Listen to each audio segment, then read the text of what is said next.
So I talk a lot about freedom and responsibility, but in order to get there, you have to make the first line assumption that people are smart, they're going to do a good job, they want to perform, right? And you expect that of them first before you start talking about high performance, right? Is it getting done in the time frame you thought it was going to get done, right? And then you actually sort of dissect that. What happened here, right?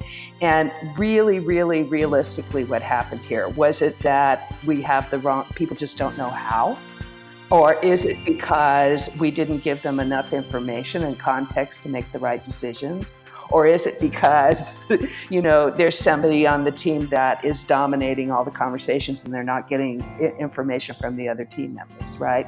And so as a leader, that's your job forever, to constantly do that. But there's that reflection and going forward and reflection and going forward. And sometimes we get so caught up in going ahead that we forgot to stop and say, wait a minute, what happened here? First of all, I want to say, pay a lot of attention to recruiting, do the very best that you can, spend all the time it takes to get the right person on the team. Welcome to this week's edition of Loop Email Podcast. This week, I'm really happy to say hello to Patty. Patty, hello. Good morning. Hi.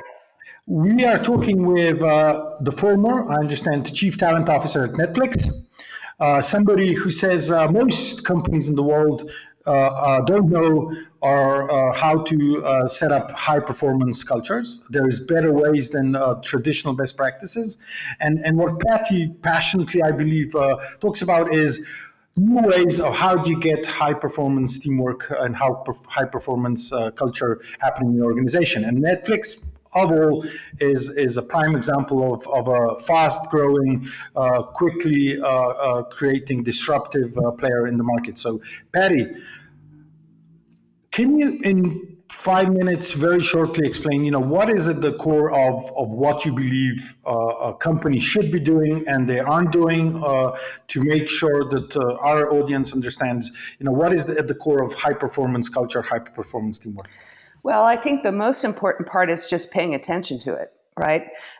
Sometimes people think they have a bad culture or that it's not working out very well because all of a sudden they're 5 years old and they have 100 employees and they forgot to pay attention to how they were actually operating. So that's the first part. The second part is, I think if we just start with the idea that everybody comes to work to do a great job that they're going to be proud of, and when they go home to their families, that they're adults that operate in the world every day and they have great intentions. If you just start with that premise, then you're going to start out on the right foot. Because a lot of times when we get bigger or things get more complicated, we introduce a lot of rules and a lot of process and a lot of things that we think are going to make us more efficient. But in fact, it actually makes people less free and less able to use their own good judgment to make the right call. So I talk a lot about freedom and responsibility, but in order to get there, you have to make the first line assumption that people are smart, they're going to do a good job, they want to perform, right? And you expect that of them first before you start talking about high performance, right? And then the key in my mind to high performance is being really, really clear about what you're going to accomplish. What's important? What are your results going to be? What do your timelines look like? What are you going to measure? How are you going to know? What do the results look like? And then you make sure that you have the right team to do that. And so if you start with the team instead of starting with the results, then you end up with these mismatches and everybody's unhappy. And so when you have a very tight team that's really focused on what it is you're trying to accomplish, you're just much more able to do that. I've been speaking a lot around the world, and I've been on the stage now with professional sports coaches. And I've probably learned more from them than I learned from any business book I ever read. Right? Because they put teams together to win. And they're just so clear about how that works that I think that's just a really clear and crisp. You come together to win. You join a team. It's not a family. You're there to do your best work, and you give each other lots of feedback on how to do it. And that's kind of it in a nutshell. Tell me about because teamwork is, we know teamwork isn't easy. And teamwork Yeah. is hard, and teamwork is about sort of getting along and at the same time moving along, and at the same time sometimes saying, yes, we move along, we agree but disagree, and stuff like that. So what is the core of teamwork in your opinion? There's a lot of we know the Google thing. You need to be able to speak out. You need to be able to see yourself in that team. You need to relate yourself with the outcomes. But what is, when you have these people that haven't gone through all the studies, when people are picking teams, what is the core they should be thinking about? Is it getting different types in there, getting the right cultural fits into that team? All of the above, having a complementary team, having a homogeneous team. What are the most important ingredients? I have a very specific methodology, so I'll teach it to you. Um, you imagine that in 6 months, you have the most amazing team you could ever imagine. That people are doing stuff that is mind-boggling, right? You're accomplishing so much in 6 months. It's very important to have a time frame to it, because a lot of times in small businesses in particular, we use words like someday. Right. And the people on our teams, one of them thinks someday is next Thursday, and somebody else thinks someday is next year. Right. So in 6 months, if you have the most amazing team you can imagine, what would be occurring then that's not occurring now? Right. And then I want you to give me all of your numerals, right? Give me all your numbers. Is it more customers? Is it faster delivery? Is it better engagement? What is it? What are those? You have all those business numbers. And then I say, partly because of my time at Netflix, make a movie of it, right? Walk around your business and what's happening that's different. Are there more meetings? Are there less meetings? Are more people speaking up, or people just putting their heads down and working hard, right? Are people asking a lot of questions, or people not asking a lot of questions because they know what to do? In that perfect world where your team is amazing, what's occurring then that's not occurring now? Then I want you to step back and say, wow, in order to do that, what would we need to know how to do? Right? And it might be that, you figured out a product and it's really successful, and now you've got to scale. Right? And everybody on your team's only seen something twice as big, and you know that it's going to be 100 times as big. So that's a different skill set than what you might have on your team, right? So what do you need to know how to do? Do you need to know how to step in front of a customer and have a great conversation so the customer wants your product, right? What is it that you need to know how to do that you don't do? Then you drop down and say, well, what would it take? What kind of skills and experience would it take to know how to do that in 6 months? And then, and only then, who's on the team now, right? Because if you start with who's on the team now, you're going to get incrementally better. But if you do this thinking through this 6 month scenario, then you're going to now know, wow, that's the gap I need to hire for. Right? That person that knows how to ship product at scale, and has done it before, and is going to walk in and get us going in 6 months. There's nobody on my team that knows how to do that. That's how I'm going to describe who I'm going to recruit. Right? And so now, instead of your job description being, I'd like someone with 5 to 7 years progressive experience in shipping product, I need to find the person who's going to be able to do that in 6 months on this team, right? And when you start with the problem that you're trying to solve instead of the person you want to recruit, then you're much more open to different ways of doing it, right? So now I might have, in my book, I talk about how we were like a boisterous, loud, arguing at meetings kind of team. And we hired this guy who's a very, very quiet introvert. And over time, we found that when Anthony spoke, we all stopped because he didn't say much, but what he said was really important. And so the team would, morph around him. So when you start with that, that helps you figure out who to hire. Secondarily, when you go through this exercise, you may look around your team and say, oh, wow, there's somebody that doesn't belong, right? They're not going to want to do this. Not only are they not going to want to do it, they don't know how, right? The person in your finance organization that says, I want to be a CFO. And you go, yeah, that'd be great. But you're an accounts payable clerk. And so that's going to take a while, right? It's not going to be, and if you need a CFO in 6 months, The person you have on your accounting team can't do it. It's not that they're not a great person. They just don't have the skills and experience, right? And so when you do that, that allows you to sit down with your team and have, conversations with people honestly about what their future looks like. Because as a leader, it's your job to field the right team, right? And what happens sometimes is we can see our opportunity in front of us, but the team that we have won't get us there in time to beat the competition. And so, like a sports coach, you really have to decide who comes on the team and who comes off the team. And how I like to think about that fundamentally is I say, what you want to build is a team that's a great place to be from, right? I talk to people about, your job as a leader is to create CV worthy experiences, right? So even if you're not the right person for the, next year, you're somebody who walks away and go, I'm so incredibly happy I spent that time there because I learned something, I did something, I accomplished something. It's going to help me on my way. I am very, very straightforward about the fact that we don't join companies for life. It's not true. Right? Anywhere in the world, it's not true. And we still imply that to people all the time. And then we're both disappointed when you don't stay forever. I'm disappointed that you don't stay forever, and you're disappointed that you don't give me enough opportunity to grow, right? And the truth is, we're going to have lots of experiences in our life. And so when you think about it that way, I'm going to create a great team to be from, then it changes your mentality a little.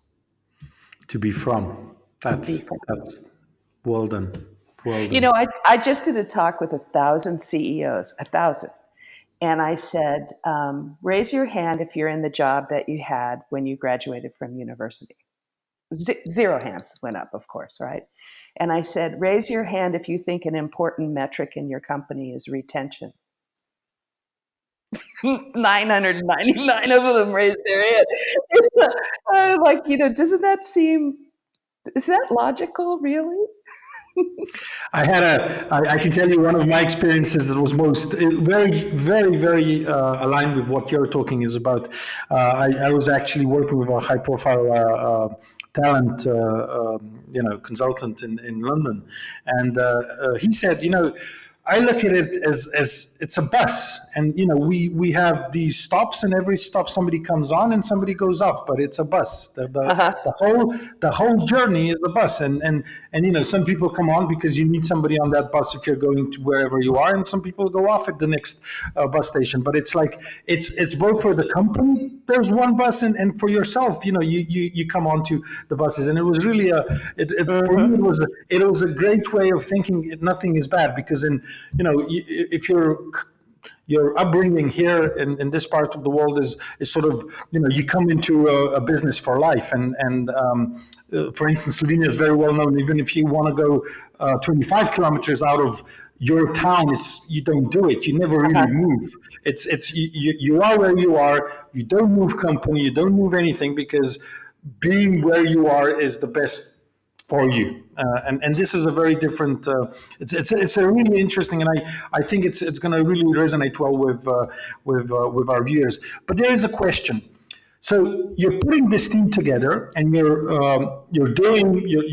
you've imagined this place you want to be in 6 months' time with these results and with these different practices and different behaviors that you've implied into that team. How do you know after about a month you haven't really made a big mistake in one of your hires? Is there anything that is it a case by case situation, or is there something that you can sort of see in how the team behaves in that period to make it to make your sort of short-term assumptions and changes good? It's both. It's both, and it's about having discipline around reflection on what's getting done and what's not getting done. I spent most of my career working with software engineers, and software engineers have this. People think that they don't like rules and they don't like, structure. And the truth is they actually are very, very disciplined, and they like a lot of process. Writing code is a process. They hate stupid rules and senseless bureaucracy. Those are the things they hate. But one of the things they do is when they write code, they do a code review. They stop and reflect and say, does it do what we set out to do? Right? So when you start with those results, the first thing that's going to give you an inkling of it may or may not be the right team or the right people is it getting done in the time frame you thought it was going to get done? Right? And then you actually sort of dissect that. What happened here, right? And really, really realistically, what happened here? Was it that we have the wrong, people just don't know how? Or is it because we didn't give them enough information and context to make the right decisions? Or is it because, there's somebody on the team that is dominating all the conversations and they're not getting information from the other team members, right? And so as a leader, that's your job forever. To constantly do that. But there's that reflection and going forward and reflection and going forward. And sometimes we get so caught up in going ahead that we forgot to stop and say, wait a minute, what happened here? I have to tell you a story. I did a talk with the guy who was the coach, the winningest coach in national hockey, right? The winningest hockey coach in the world, right? And the moderator said to him, his name's Scott Bowman, Mr. Bowman, you've played with all the greats. You've won so many tournaments. You're this incredible leader. How is it that you give your team feedback? And he said, well, we play an 80-game season, and every 10 games, I sit down with each of my players, and they do an evaluation, and I do an evaluation of them. Sometimes we get feedback from other team players. We talk about what they're doing, how they're working together, who the next 10 teams we're going to play are, what their strengths and weaknesses are, what their drills are going to be, how we're going to work together as a team to overcome these particular obstacles. And then I just repeat that 8 times a season with every single player. And the moderator said to me, Patty McCord, it said that you hate the annual performance review. And I do, right? I think it's a waste of time. So he said, but you've never said what you would do instead. And I said, what he said, right? So you just talked about in the first month, right?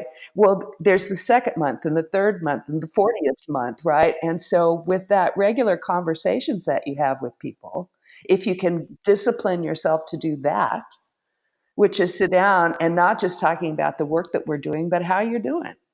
Right? Are you liking it? Are you feeling good about what you're doing? Are there obstacles we could remove? Do you need to learn something new? Are you tired and burned out? Are you a builder and you just finished building something for the last 4 years and now I want you to maintain it and you don't want to do that, right? So when you have those conversations on a regular, like breathing basis, then they're not hard.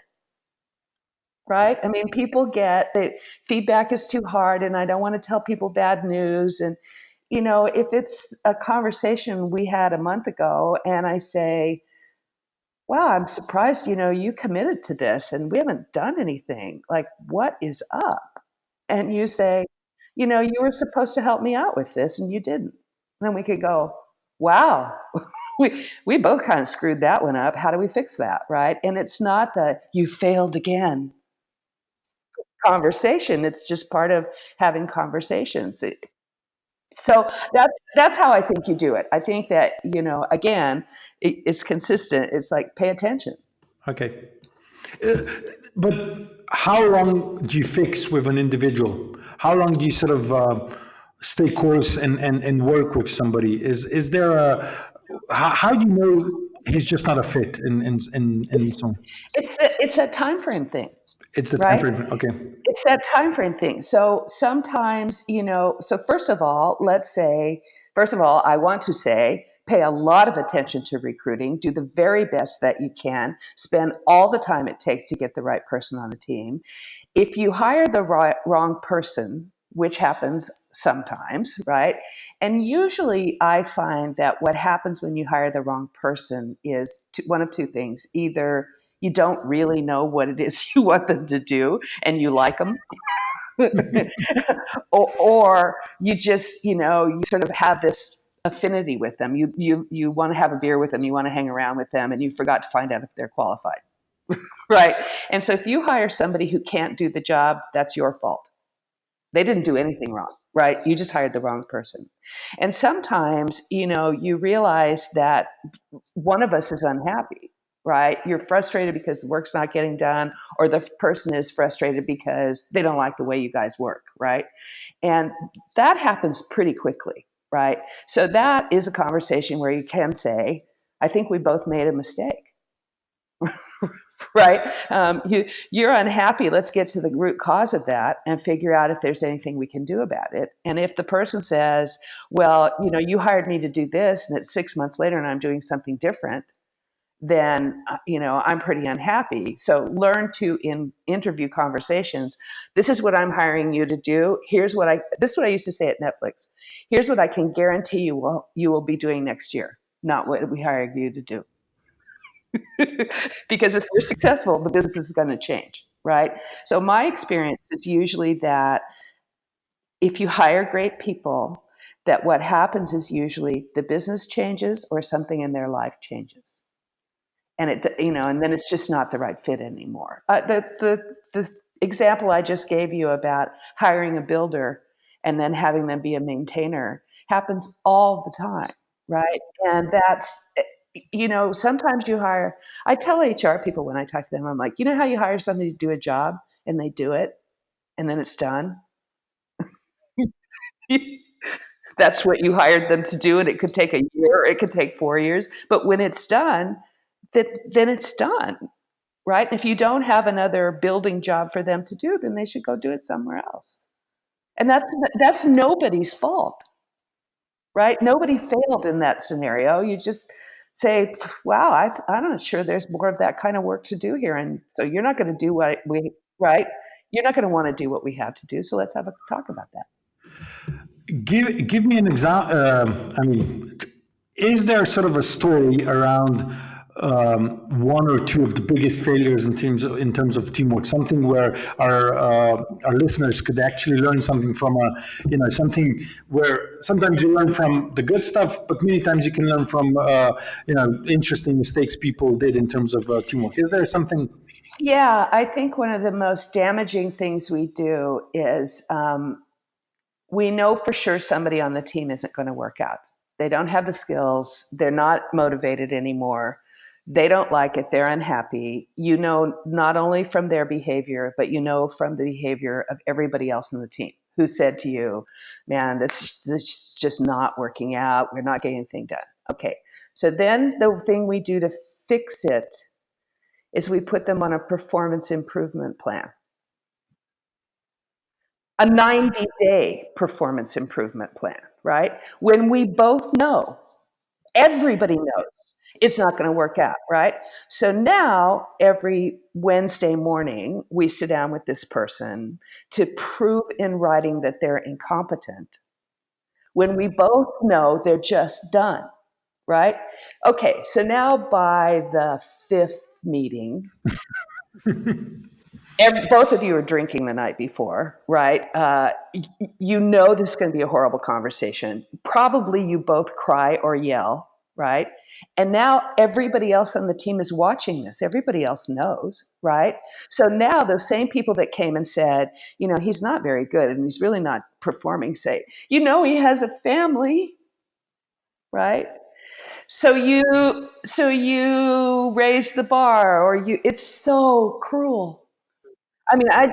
It's just the worst. I think it's the worst thing that we do. And I think we can sit down and have conversations and say, I'm looking at the 6-month out thing and I'm not sure if you walked in the door, if I'd hire you to be on this team. And I adore you, right? So let's talk about what that means for both of us. Last question about the concept, and that is the role of the leader, the CEO, whoever he is in the team. Because there's a lot of stories about how, the role of the CEO within a team, and we get it. It's the team thing. It's really, everybody understands that part. But it's like, how do you get these strong personalities working together? Especially, is there what have you seen in practice in your working with other companies and being such a well-known consultant with so many different companies? Where is that? What are the big mistakes or the best practices in the relationship team versus CEO? And I get it; it's one team in the end, but it's how what works and what doesn't work in that Yeah, dimension. well, the CEO is a really critically important role. I mean, if I used to yell at Reed and say, if you want them to follow, then God damn it, lead. Um, so most importantly, people can't be what they can't see.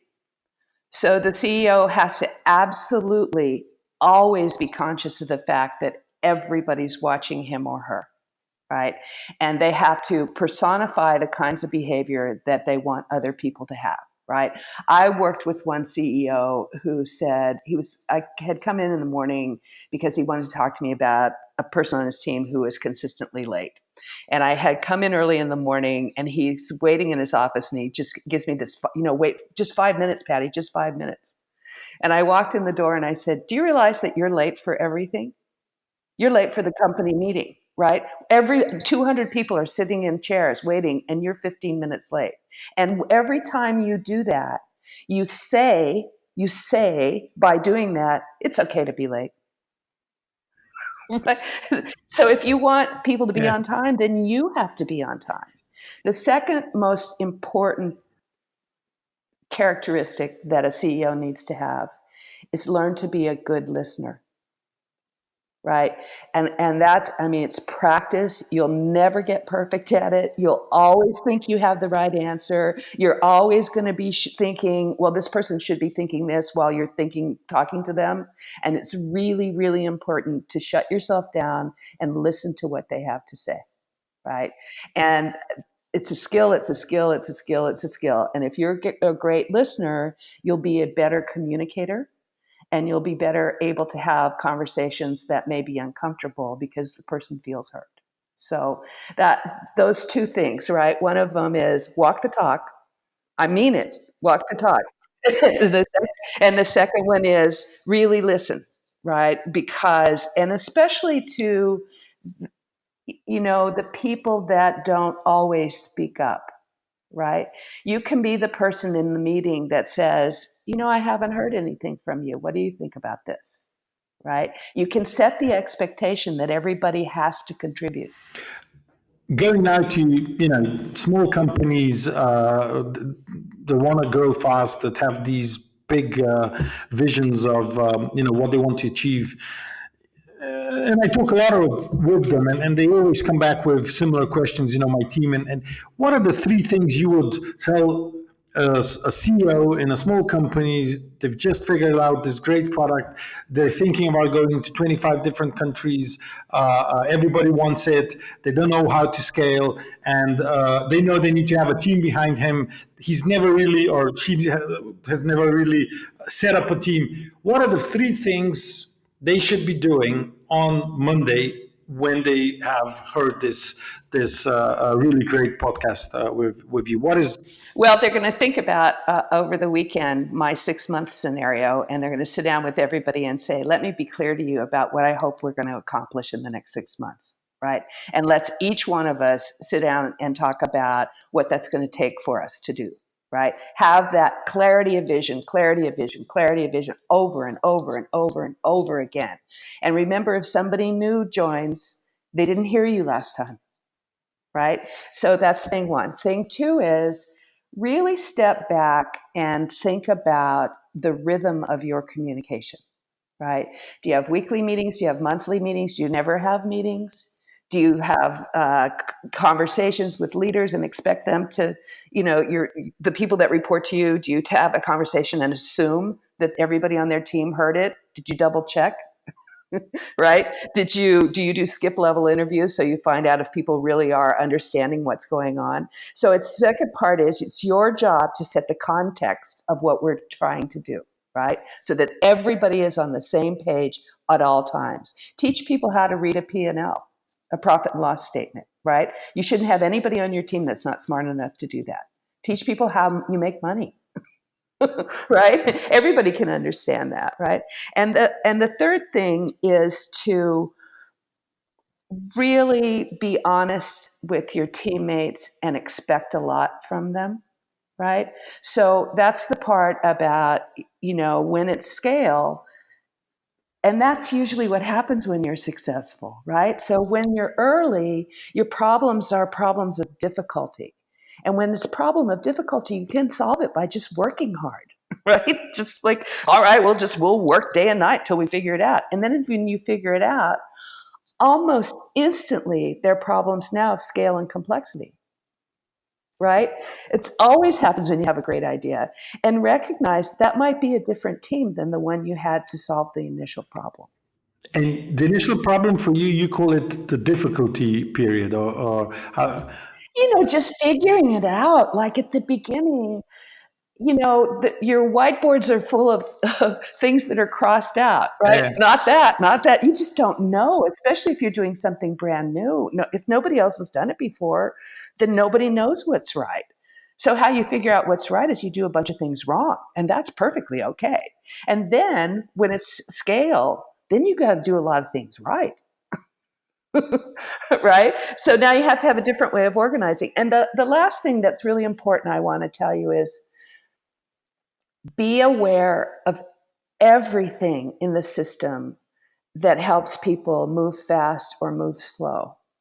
So if you have to go to the finance organization to get permission and approval from 4 people and redo the budget every time you realize that you got it wrong and you need to spend money on something else, you're slowing it down. Right?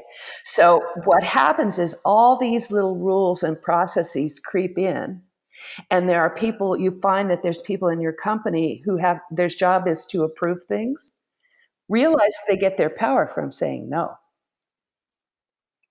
Okay? So really think about, what I want to leave them with is think about throwing something away. Right? You can move faster if you stop doing things that don't matter. Patty, this was one of the best, half an hour, 45 minutes I've heard. It's really, it was a privilege.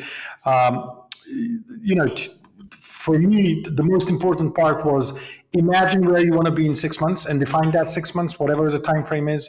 Imagine how you'll be doing things differently, and imagine based on that, what's the team that's going to bring you there is sort of really, really crucial. And nobody is there for life. You need some people for this period, and you could take some other people from some other period. And to all our listeners that are thinking about what to do on Monday, if there's one thing I really heard is imagine where you want to be in 6 months and what you want to achieve and what team and what kind of behaviors you want to have in that team that you don't have today, to then decide what kind of a team you set up. And it has been a wonderful 45 minutes. One last question to you.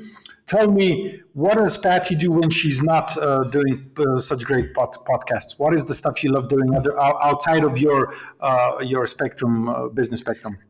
I have a 9-month-old puppy. And so I take her and my daughter and her big dog to the beach. So that's what I do when I'm not doing this. Thank you very much. Where can our listeners contact you? Where can they sort of get in contact with you? I'm sure they will be very interested in figuring out if they can get in contact with you. Well, a good thing to do is to read my book, but all of that stuff is on my website, which is pattymccord.com. Thank you, Patty. It was really wonderful. Thank you for taking the time, and I really do hope that at some point in time we will be able to invite you back to the podcast, because this has been a fabulous 45 minutes, and I think there's a good number of things we could talk about for the next hour or two. So thank you very much. Thank you too. Goodbye.